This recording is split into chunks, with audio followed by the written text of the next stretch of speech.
In this episode of the Get Out of Your Own Way podcast, I talk to Jonathan Acott, a cancer survivor who is living an extraordinary life. Jonathan's endured cancer diagnosis and treatment 6 times over in the last 20 years. He has had more than his fair share of setbacks, but this inspirational man is unstoppable. Jonathan's story is one of resilience and grit, which includes his personal challenge to run a marathon on every continent. He shares his journey openly and authentically, and his tenacious attitude is infectious. Jonathan doesn't believe in the power of positivity, but as you will hear, his story is nothing but positive and life-affirming. Let's find out how Jonathan got out of his own way.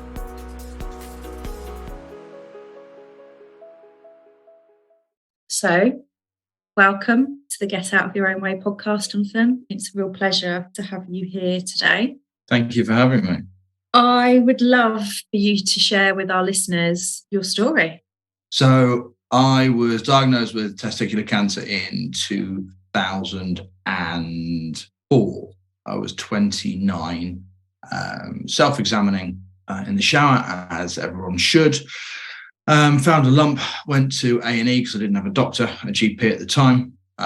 Was told it was something called an epididymal cyst, which I thought, great, if it gets any worse, come back and see us. No problem at all. So I went home quite relieved, quite happy, quite relaxed. 3 months later, not only had it not got any better, it got significantly worse. So I went to see my GP, which I had then managed to find by then. And within 10 seconds, he went, that's not an epididymal cyst, that's testicular cancer. That 3 months had gone from being a very localized, very immediately treatable disease through to systemic. So I had tumors all over my body, lymph, lung. So I had what's called an orchidectomy. They took away my right testicle. 12 weeks of chemotherapy. And in August that year, I was in remission. So that was 2004.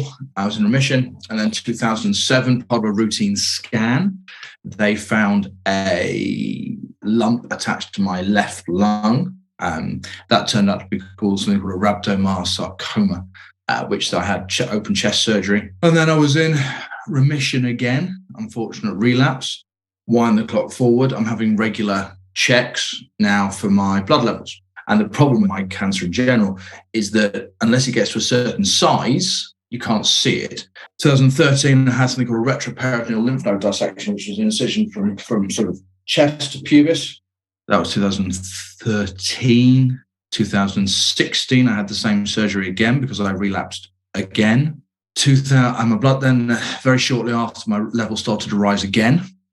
And whilst looking for that tumour, they found a bowel cancer as part of my routine checkups, trying to find the first cancer. So in 2018, they found it again, and it was next to my left kidney. So I had something called a nephrectomy and a splenectomy. So that's the matter of fact. Wow.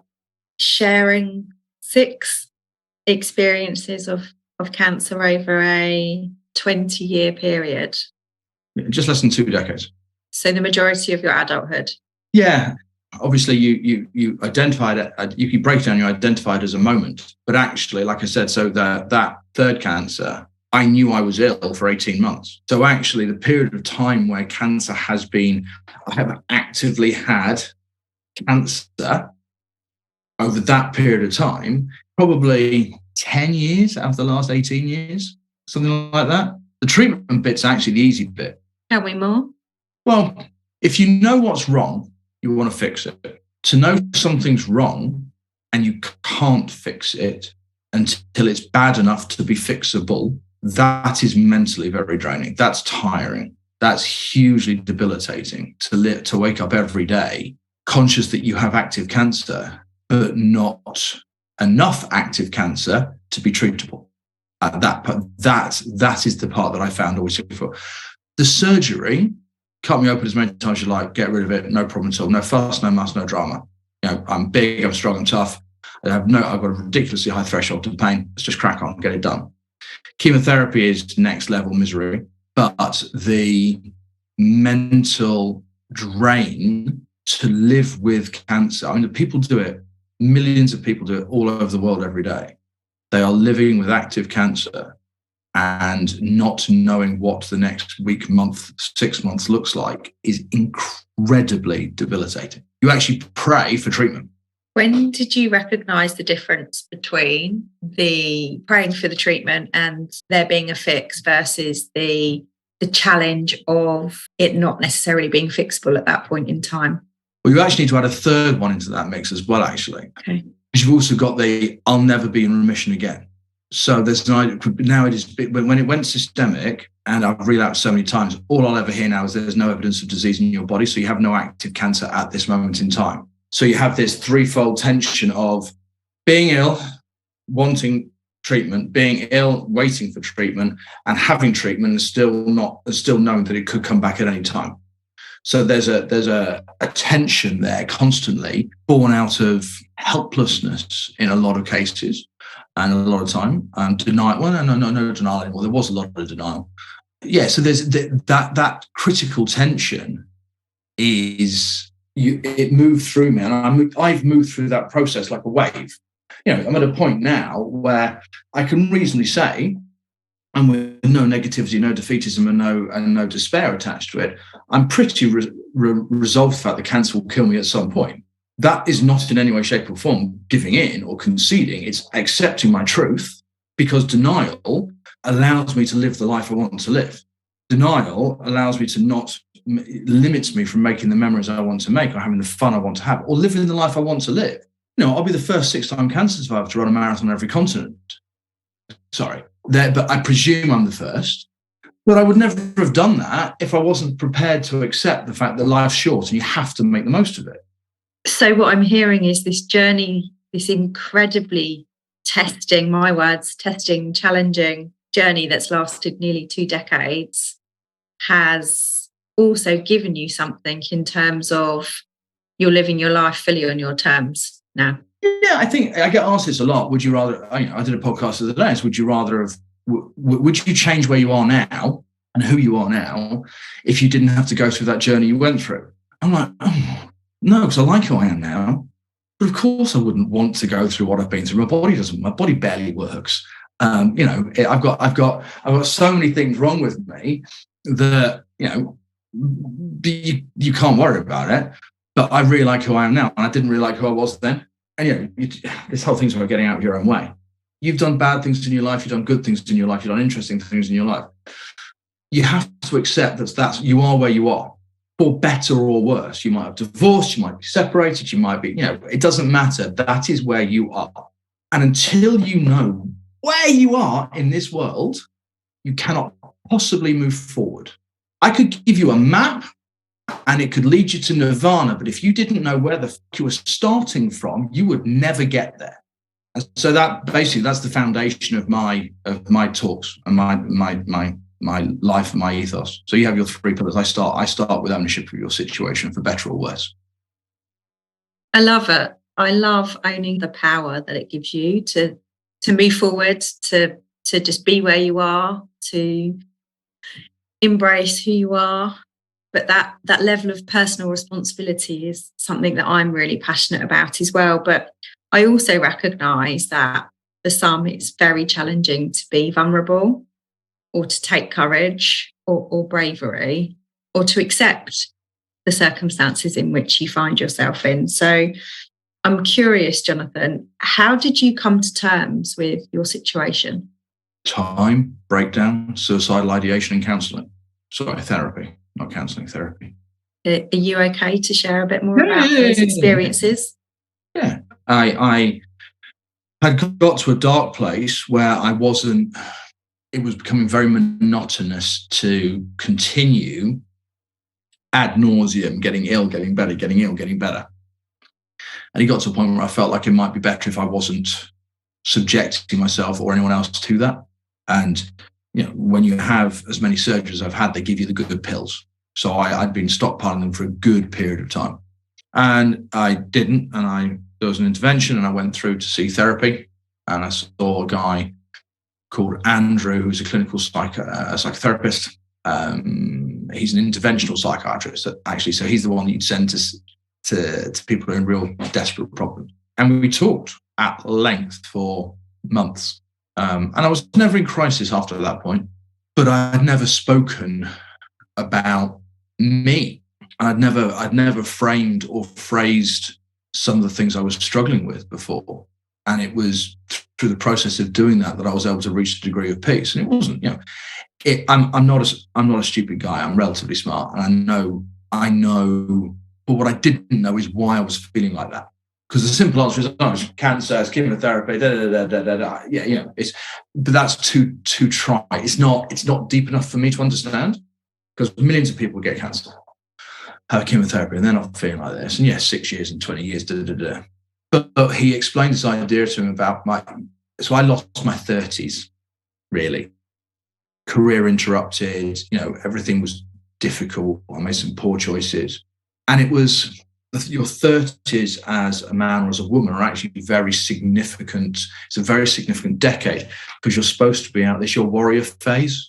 And you're supposed to be out there climbing your mountains and killing your tigers and exploring and hunting and gathering and all that sort of. And I didn't do that. I'd reach a pinnacle of success, or I'd reach a degree of success in my career, and I'd get ill, or I'd be self-destructive and do something stupid like change jobs on a whim, or I would drink too much, or I became very self-destructive, and I was in denial, not about the illness, but about the fact that I was losing my 30s, or I had a lot, I was not living the life I was genetically predisposed to lead. And what helped me was understanding that's why I was feeling the way I was. I can rationalize everything else, but that was really unsettling me because I didn't know what I was supposed to be doing. So if I understand what you're saying correctly, it was through the interventional psychotherapy that helped you to understand that you were grieving your 30s. Yep. You weren't aware that was what was happening to you when you were participating in or creating self-destructive behaviours. No, not at all. Okay. Didn't understand my your glib psychiatry and your pop psychologist saying, it's you're just in denial about your state of health, etc., etc. But it was more fundamental than that. I wasn't living my life the way actually I was perhaps should have been, not on an intentional level, but on a genetic, evolutionary level. But what helped me was the phase after warrior is king. And king is I'm sat on my throne, and actually I can dispense wisdom to the warriors around me, and I am comfortable with who I am now. And there's a degree of, and it was just that imagery helped me get out of my way, because actually coming back to the ownership point, I can't get that time back. I can't do that different. I can't not have cancer. You are where you are. And accepting that, but accepting my new role was hugely helpful.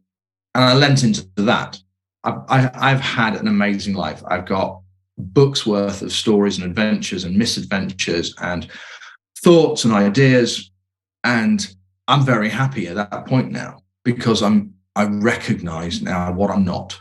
Take running as an example. I'll never be a fast runner, but I can work on my grit and my mental fortitude, and I can work on getting that to be as optimal as I want it to be.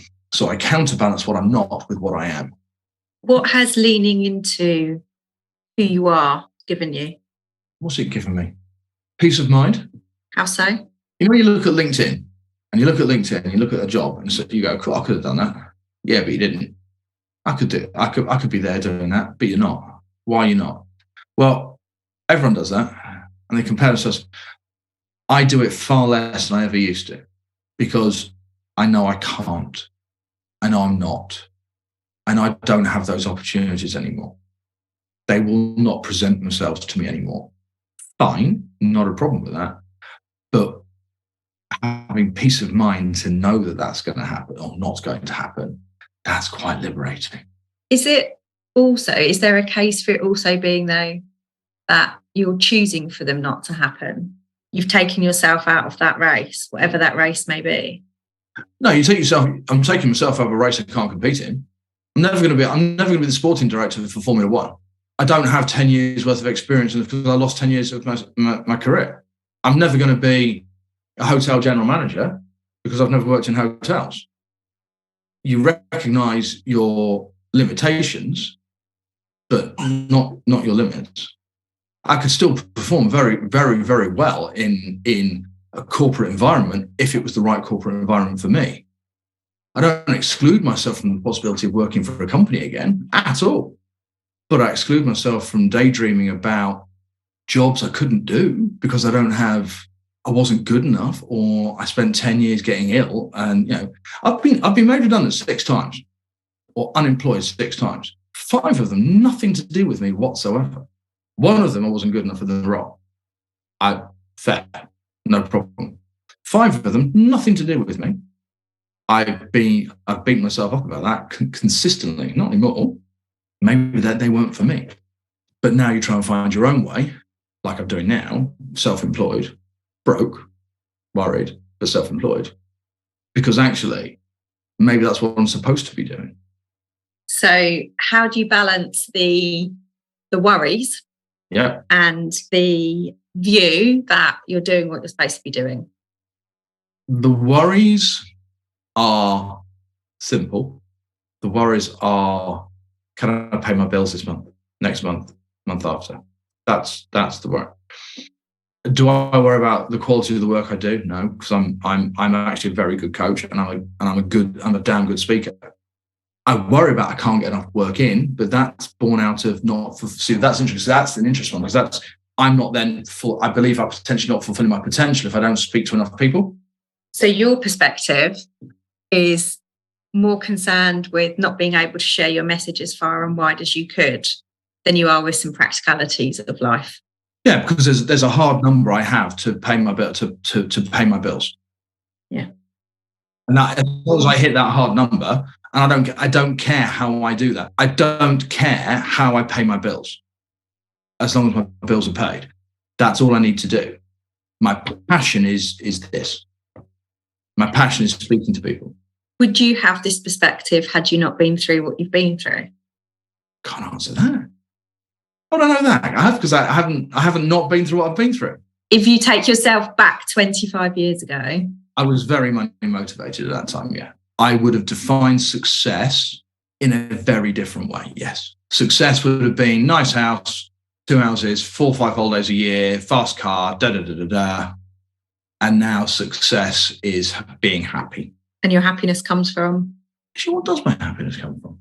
It's a very good question. The joy in my life comes from the small things, because I'm 47. There's probably at most half a dozen big happy events every year, at most. Call it 5 just for the ease of maths. That means there's 360 days in the year when nothing spectacular is going to happen. You with me? Mm-hmm. So 1% versus 99%. Your life is happening in the 99%, right? You can dress up however you want. An average Tuesday morning where nothing happens, that's your life. If you can find joy in those 99% of the days, in those 360 days, if you can find happiness in those days, then you're winning. So yesterday I met a friend of mine, I haven't seen him for a couple of months, in London. I took a train to Waterloo. I ran along the South Bank, watching the seagulls on the Thames, marveling at the cold air coming out of my lungs. Made a little reel going over the Millennium Bridge. Had a look at St Paul's. Got on the tube. Went to a beautiful, wonderful coffee shop. Had an incredible cup of coffee. Caught up with a mate of mine. Went for an 11K run around the Olympic Park. Had a meeting talking about a film project. Came home and walked along the South Bank watching the tourists. Best I've had it in ages, because it was the small bits and pieces that made it lovely. It was the amazing cup of coffee in a new coffee restaurant, in a new cat coffee restaurant, in a new cafe. It was going for a run and seeing the Olympic Parks. I haven't been there since 2012. These aren't big things. These are little things. And if you don't open your eyes and see the little things, then you're missing 99% of your life. So my happiness is intrinsically linked to my appreciation of the mundane. Like this. So you message me, do you want to do a podcast? Yeah, happy to. Say yes to more things. If you say yes to more things and be prepared physically and mentally to say yes to things and do things, then amazing opportunities await you. My life will be enhanced by talking to you today. My life certainly is enhanced by talking to you today too. Everything is life affirming and life enriching if you look for it. Yeah. Everything. And it's not that hard. What advice would you give to somebody who hasn't been challenged in the way that you've been challenged to think that way, to find beauty in the mundane, to find joy in the everyday? The maths does it. You don't need to, dear God, don't be challenged like me. That's just a depressing way to get there. All right. So I have this idea about baseline of happiness, right? Everyone's life does this, yeah? Up and down. Up and down. But like a seesaw, right? A seesaw that's static is really boring. You have to have a down to have an up on a seesaw. No new day started without darkness before it. You cannot have light without dark. You cannot have up without down, right? Fact, physics, maths. Everyone's life does this, but sooner or later you return back to your normal state. My obsession is taking my normal state up an inch. Because as a kid, life's full of these, isn't it? Like there are so many moments and events as a kid. And as you get older and older and older, it goes like driving test, virginity, graduation, all these big moments in your life. And you get into your adulthood and wedding, divorce, move house, new job, promotion, but they get fewer and fewer and further and further and further apart. So you spend more and more time at your base level of happiness. I've just alluded to it. 99% of your life is spent at your baseline of happiness. If you could make that 1% better, 99% of your life would be 1% better. And it is as simple as your first coffee in the morning, taking a second to sip it and savor it, not just drop it down your mouth. When you go outside and you look at your iced up car, I did a talk the other day, and it was during the really cold spell just before Christmas. I was in London. I said, anyone appreciate the cold weather? There's 55, 56 people in the room. I said, anyone appreciate the cold weather? Not a single person was appreciating it. I said, so sorry, none of you are looking at the ice on the trees or the frosty lawn or the way the ice fractals are on your windscreen. None of you are looking at any of this. You are just viewing it as cold, horrible weather. That's my difference. I have my eyes open all the time, like a child. I see everything intentionally, absolutely intentionally. If you're laser focused on your task in hand, you don't have a soft gaze and you're not looking around, taking in what's around you. That is the secret for me. It's about opening your eyes, and it literally is opening your eyes. I don't mean figuratively or metaphorically. I mean literally opening your eyes and looking around you at more than just your circumstance. Yes, I had to de-ice the car this morning, and yes, it was cold, but at the same time, it was really pretty, really pretty. And that's my secret. I could listen to you for days, I think, because bless you, thank you. No, I seriously could, because I am in awe of your strength, having faced a number of challenges. The cancer is obviously a major part of that. You've also talked about being unemployed 6 times, and for a lot of people, one circumstance, not 12 circumstances which can be perceived as challenges or setbacks, can be incredibly difficult to move forward from. And to hear the real passion in your voice about the beauty of the mundane and being a radiator and emanating joy and offering other people insights into where to find awe in the most basic of things, how to take things which as humans we're sort of predisposed to being a bit negative about, whether that's being chilly or getting poorly, but just being challenged and actually taking something out of those situations and looking for the helper, looking for the sunlight, looking for the light within. But what I'm hearing is a real self-determination, a real set of owning your own story and saying, I'm going to intentionally design my life to get better and better. because I know what the flip side is. But part of me wonders, Jonathan, that even if you didn't know what the flip side is, if there's just something inherent within you to look for the beauty. I don't know. I wasn't like this as a kid. I wasn't like this as a callow youth or even as a young adult. I think part of it, I'm not a motivational speaker that believes in clapping your hands and cheering and wishing everything was so. Life is hard.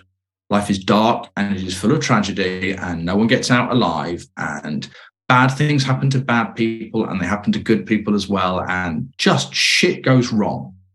And that's fine. But you have to understand that's going to happen, because the moment you do, you can actually build from there. Because if you believe that life should be fair just because you're fair, I'm afraid you're an idiot. Life is problematic.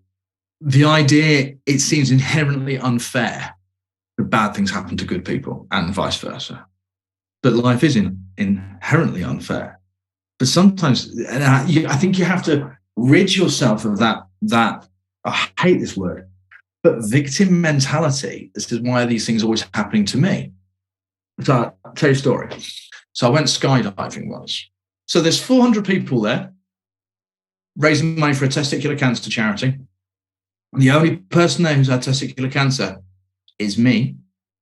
The only person whose parachute didn't open is me. Yep. No. Long story short, landed perfectly safely, obviously. But the point is, the universe is not out to get you. If I can believe that, I'm very certain that traffic jam isn't there just to spite you.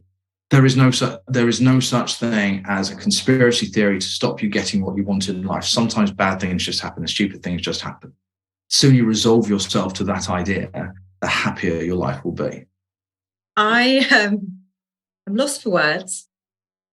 Has there ever been a point in time where you felt sorry for yourself? All the time. During treatment, I have had countless hours and days of utter misery of recovering from chemotherapy.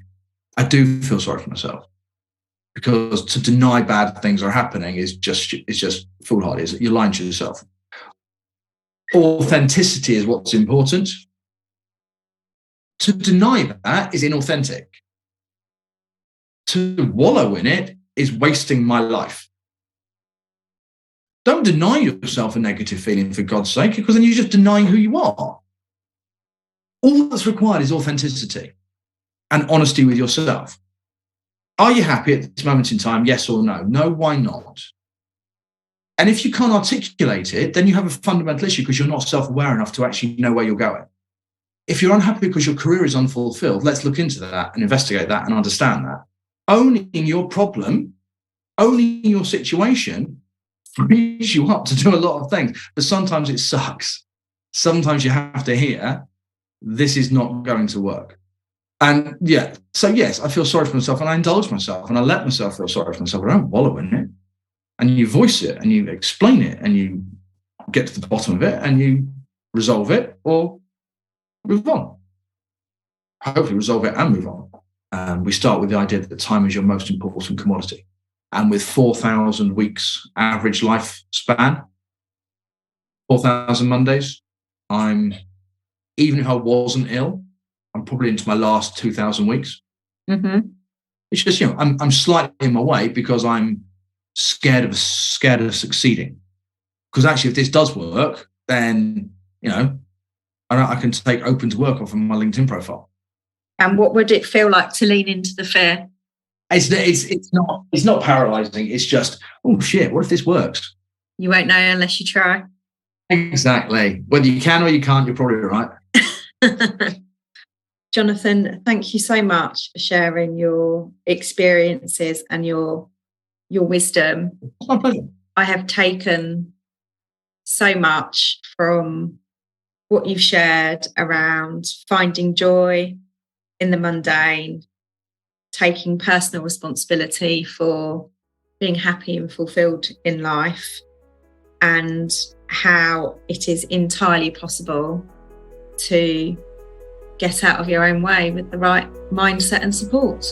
It's Been my pleasure talking to you. Thank you for the opportunity. Thank you.